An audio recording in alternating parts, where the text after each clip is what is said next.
Hello, listeners. Welcome to Ithihasa, an Indic history podcast, and you're listening to episode 55 of this season, Vijayanagara.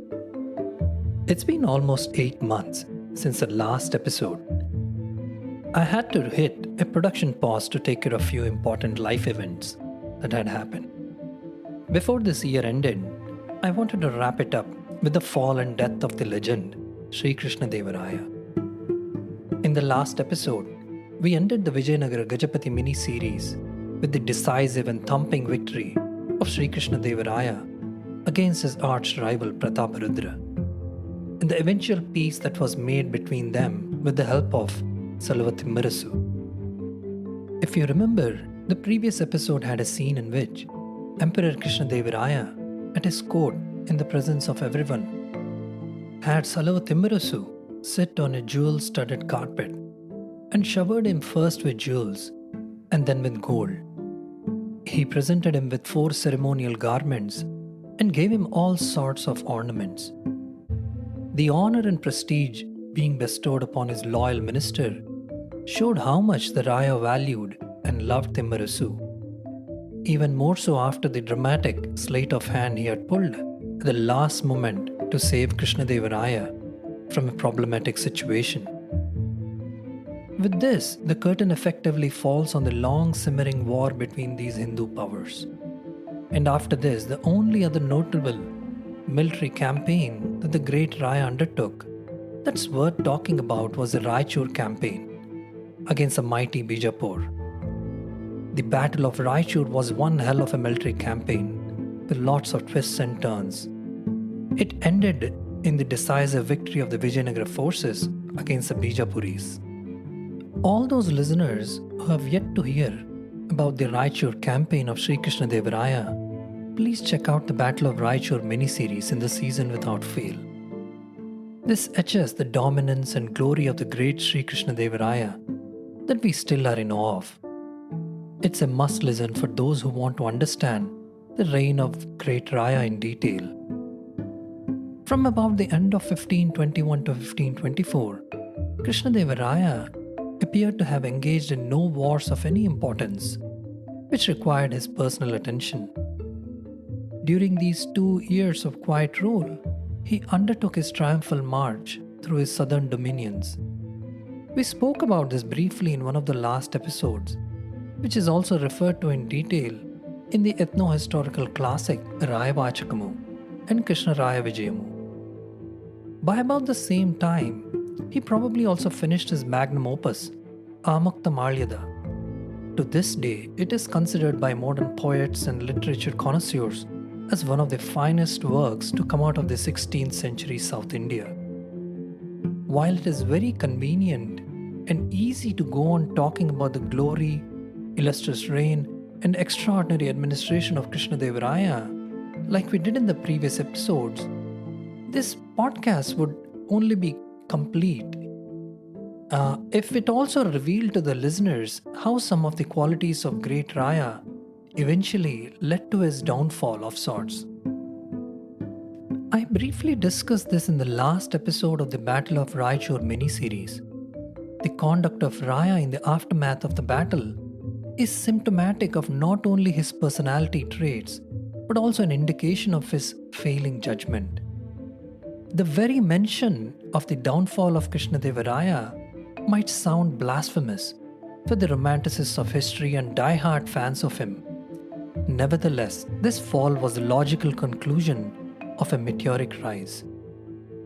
After all, the fate and fortune of empires and emperors are at the mercy of the gravity of time, and the great Krishna Deva Raya was no exception. The seeds of destruction of the greatest empires are usually sown during their rise itself, and they tend to be so small to even notice while they're happening that it's generally too late to do anything by the time damage is done. One such seed was sown by the great Raya right after the Battle of Raichur. To know what and how that happened, check out the Raichur mini-series. Another seed or catalyst for Krishna Deva Raya's fall comes from his failing health. Based on the information available from the European chroniclers of the time, it is said that the great Raya suffered from some sort of or chronic form of gastroenteritis that probably was a genetic or hereditary pass down. And this is supposed to have aggravated in the last 5 to 6 years of his life.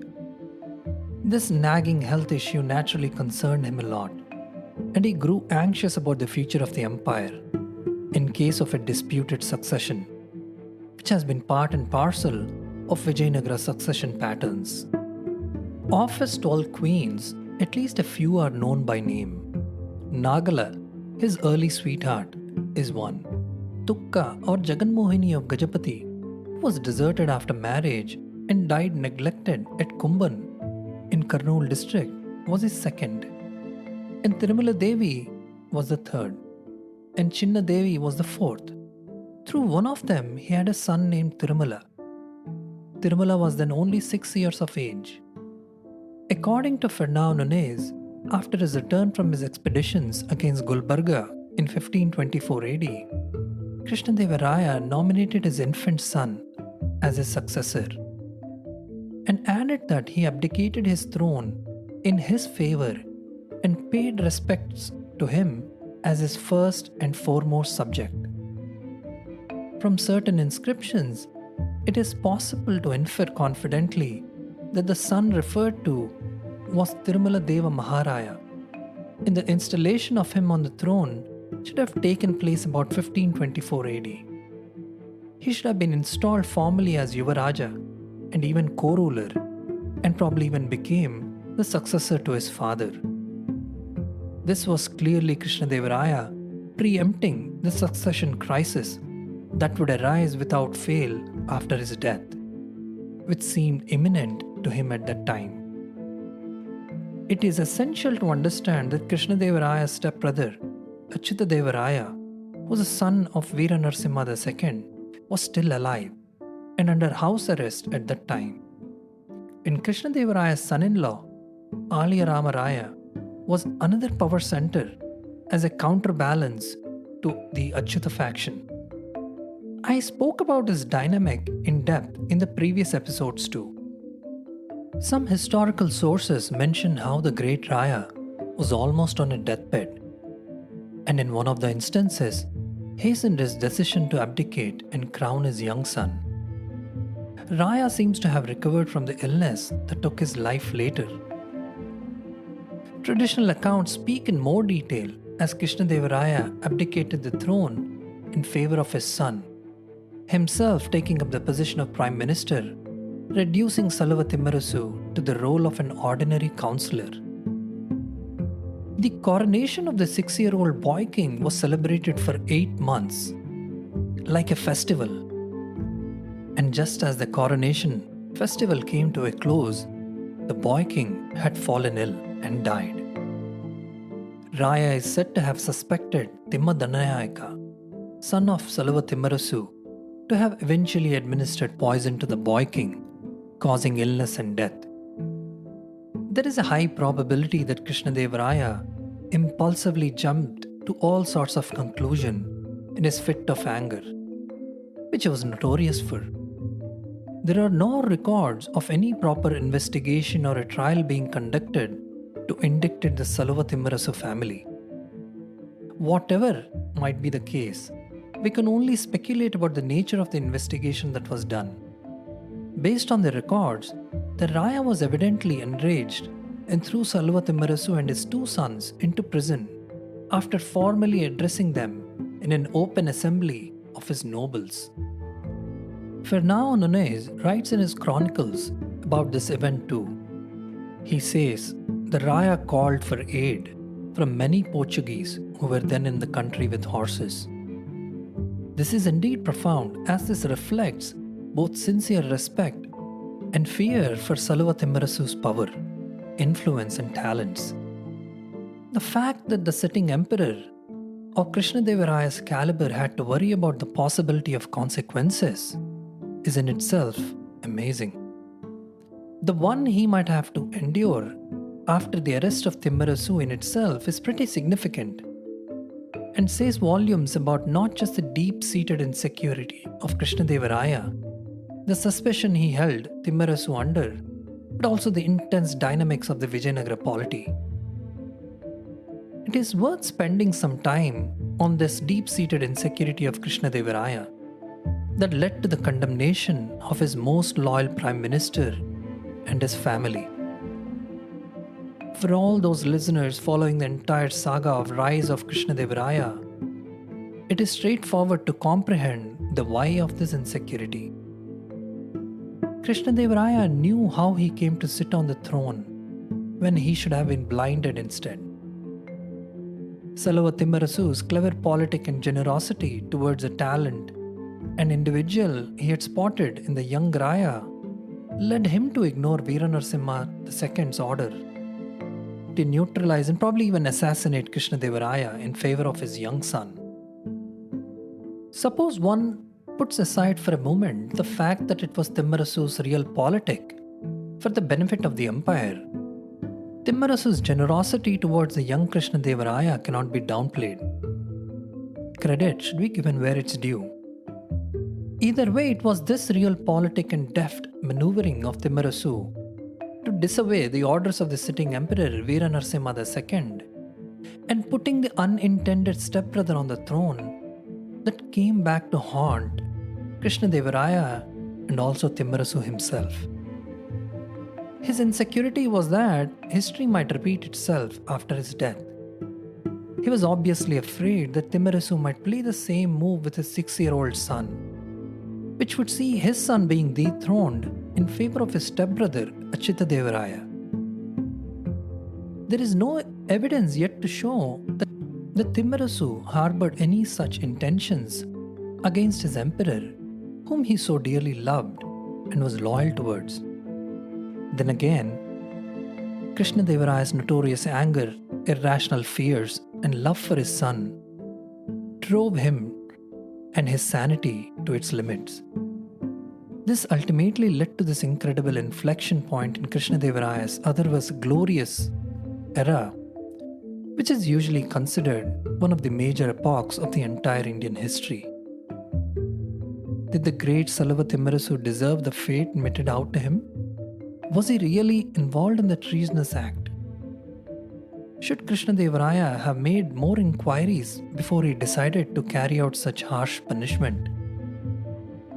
And what follows later are questions that can only be raised but cannot be answered definitively without any new evidence. Timmanna Dananayaka, one of the captured sons of Salava Timmarasu, had somehow escaped the prison after 3 years of imprisonment. He is said to have fled towards a mountain range where a Salava relative lived. With his help and that of robbers who lived close by, he had raised the banner of revolt. Raya responded to this revolt by sending his new minister against him. He was caught and brought before the king, who ordered Salava Timma and his young brother Govinda Raju to his presence. He directed that they should be led to the place of execution and then blinded and put into prison again. Timmanna Dananayaka died shortly after in prison, and as for Salava Timma, what became of him is not definitively known. A theory or narrative says Timmarasu died destitute in Tirumala Tirupati. But there are references to the presence of epigraphical evidence to show that Timmarasu and Govinda Raju continued to serve under Achyuta Raya, the stepbrother of Krishna Deva Raya. Interestingly, Fernão Nunes does not mention in his chronicles if these two brothers rotted and died in prison. While the absence of evidence cannot be taken as evidence of absence, it is possible that Salva brothers, after all, did survive Krishna Deva Raya himself. The most fascinating aspect of this whole downfall of Salava Timmarasu saga is that Sri Krishna Deva Raya seems to have adopted one of the sons, Kondamarasu, that is, sons of Timmarasu. Sometime around 1526 CE, he was appointed either as the prime minister or a bit lower to help him administer the kingdom. Going by the prevailing narrative, And if one may say, the theory of Saluva Timmarasu's supposed betrayal and murder of the boy king, it begs the question as to why would Krishna Deva Raya adopt Timmarasu's son and elevate him to his administrative council. It cannot be that there is no other administrative talent left in the empire, that the emperor has to resort to hiring a supposed traitor's son to the position of helping him rule.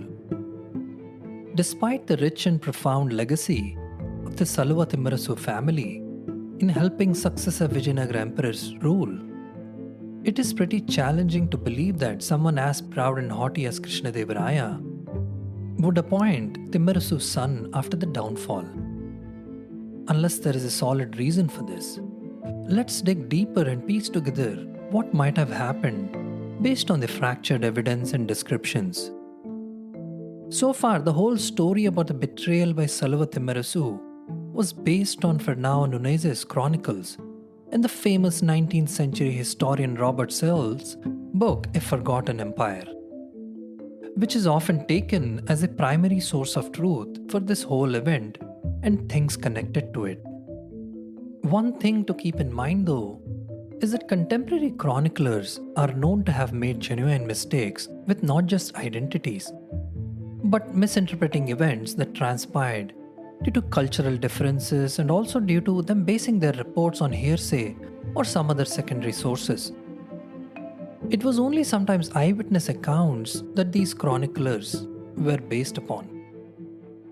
Any derivative descriptions, narratives, or modern theories being repeated by historians may be based on these flawed chronicles.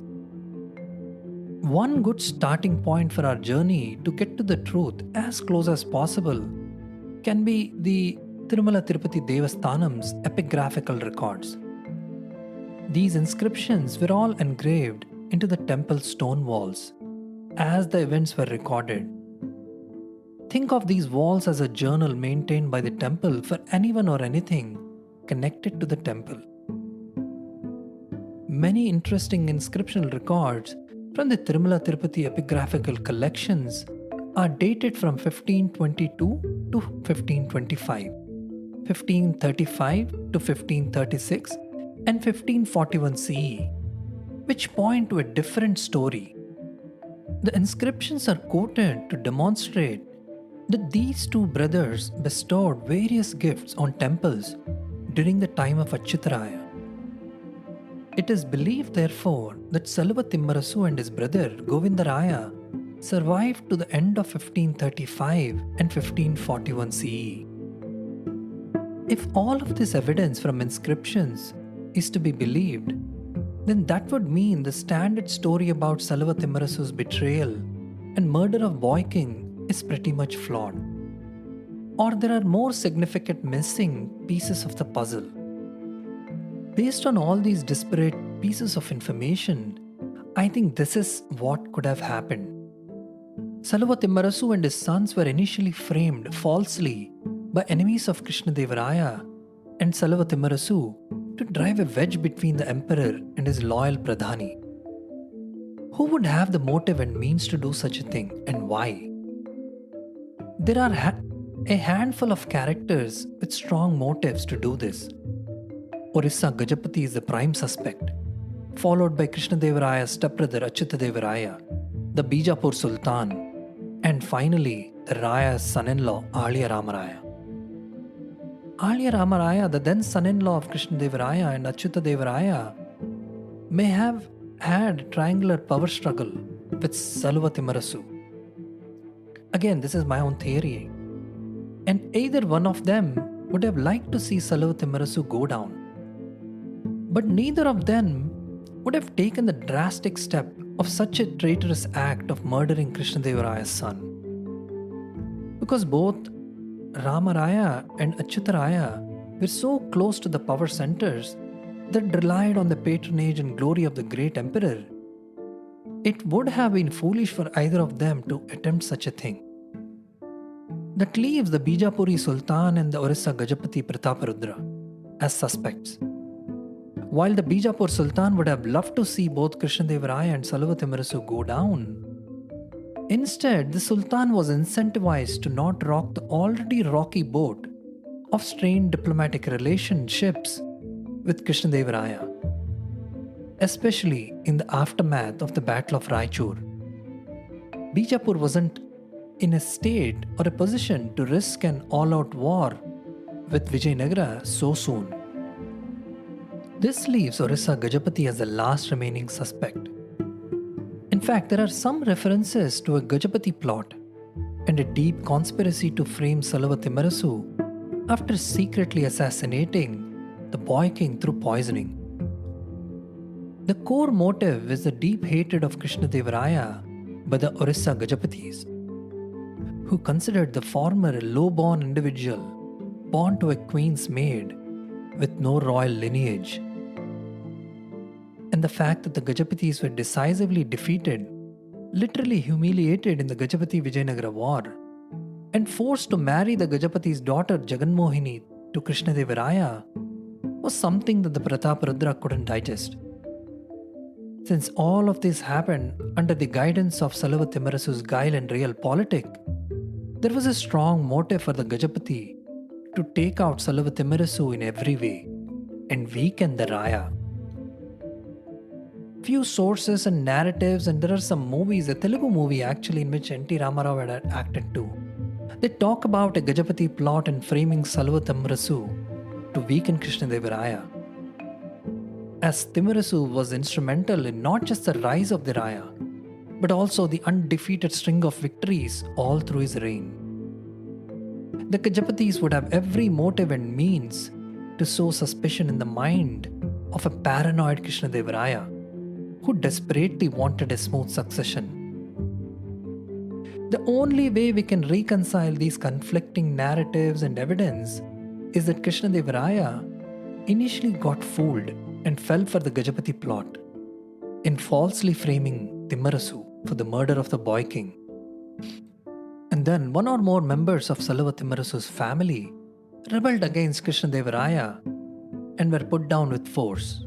They also probably would have rebelled against Raya because they felt they had no role in the assassination of the boy king or the heir to the throne. And they would have felt a deep sense of injustice for the decades of service that the Salva family had given to the Vijayanagara line of emperors. Salava Timmarasu and his brothers were temporarily put under some sort of prison or house arrest after removing them from their exalted positions. And at some point after that, Krishna Deva Raya probably was able to uncover the Gajapati hand in this scandal. After that, perhaps the Salva brothers were reinstated to their positions as ministers, which continued until the end of Achyuta Deva Raya's reign. It is said that Salava Timmarasu passed away sometime between 1534 to 1535, and his brother Govindaraya passed away between 1541 to 1542 at the end of Achyuta Deva Raya's rule. A narrative says Salava Timmarasu spent his last days in Tirumala Tirupati relying or living on the arms of the devotees and probably begging for prasadam. Again, this is a narrative. We don't know if it is really true. After 1526, the ill health of Krishna Deva Raya, the jockeying of various powers to position themselves in the correct positions and the death of the Raya, some of the crucial vassals in the deep south started raising banners of rebellions against Raya. And the rise of these activities, internal and external, casts a shadow on the last years of his otherwise glorious reign. An inscription discovered at Honanahalli on the outskirts of Tumakuru by a group comprising archaeologists, researchers, and history enthusiasts throws light on the exact date of Krishna Deva Raya's demise. The legendary king who ruled the Vijayanagara Empire between 1509 to 1529, Krishna Deva Raya, is believed to have passed away on October 17, 1529 AD. And exactly 4 days after his passing away, his stepbrother was crowned as the next Vijayanagara emperor in a peaceful transition, thanks to the Raya's clear designation of Achyuta Raya as his successor. As much as he wanted his own son to be the next ruler, Krishna Deva Raya's only remaining son was 18 months old during his death. And he realized if he had nominated that baby as the next ruler, the empire would go through a civil war, which he wanted to avoid at all costs. And with this, we shall end this episode here. I sincerely hope the listeners enjoyed this episode. If you did, please hit the subscribe button and leave a rating and review wherever you listen. This is Narendra Vikram, your host and narrator, signing off.